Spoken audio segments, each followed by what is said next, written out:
அனைவருக்கும் வணக்கம். நம்ம மல்லி சீரியல்ல என்னெல்லாம் சுவாரஸ்யமான விஷயங்கள் நடக்க போகுதுன்னு பார்க்கலாம் வாங்க. மனோகர் பாத்தீங்கன்னா எப்படியாவது இந்த ரேணுகாவோட உண்மையான முகத்தை நம்ம கண்டுபிடிச்சி ஆகணும்.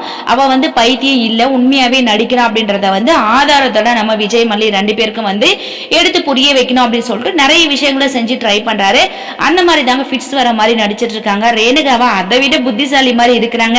ஏன்னா நம்ம உடனடியா போயிட்டு அந்த கத்தியை கொண்டு கையில கொடுத்தா இவ உண்மையாவே நடிச்சுட்டு தான் இருக்கா அப்படின்னு சொல்லிட்டு கண்டுபிடிச்சிருவாங்க சொல்லிட்டு வெளியில போய் பக்கத்து வீட்டாக்கிட்ட கேட்டுட்டு வர மாதிரி கேட்டுட்டு கத்தி எடுத்து கையில வைக்கிறாங்க. மனோகர் இன்னும் கொஞ்சம் அதிகமா யோசிச்சிருந்தா கண்டிப்பா இதை கண்டுபிடிச்சிருந்திருக்கலாம். ஏன்னா ரேணுகா பக்கத்து வீட்டாக்கிட்ட எல்லாம் பேசுறதுக்கு வாய்ப்புகளே இல்லை. அப்படிலாம் இருக்கும்போது ரேணுகா ரொம்பவே நடிக்கிறாங்க.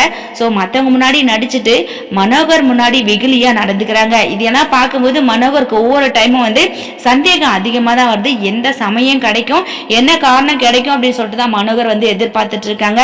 ரேணுகா அதுக்கு தகுந்த மாதிரி நடந்துட்டு இருக்காங்க. சோ கண்டிப்பா மனோகர் பாத்தீங்கன்னா ஒரு டைம் ரேணுகா செய்யற விஷயத்தை எல்லாத்தையுமே பார்த்துட்டு கண்டிப்பா அவங்க செய்யற ஒவ்வொரு விஷயமும் பொய்யானது அவங்க நடிக்கிறாங்க அப்படின்றத கூடிய சீக்கிரத்துல நம்ம விஜய் மல்லி இவங்க ரெண்டு பேருக்கும் ஆதாரத்தோட தெரியப்படுத்த தான் போறாங்க. சோ அது மட்டும் இல்லாம இப்ப மனோகருக்கு சப்போர்ட்டிவா நம்ம அன்னபுண்ணியமாவும் இருந்தா ரொம்பவே நல்லா இருக்கும். ஏன்னா அன்னபுண்ணியமாவும் ரேணுகா மேல சந்தேகங்கள் இருக்குது. அதனால அவங்க ரெண்டு பேரும் சேர்ந்து இந்த பிளானை போட்டா கண்டிப்பா ரேணுகா பொய்யா நடிக்கிறாங்க அப்படின்ற உண்மையை கண்டுபிடிப்பாங்க. வாங்க வெயிட் பண்ணி பார்க்கலாம். இந்த வீடியோ பிடிச்சிருந்தா மறக்காம நம்ம சேனலை சப்ஸ்கிரைப் பண்ணுங்க. தேங்க்யூ.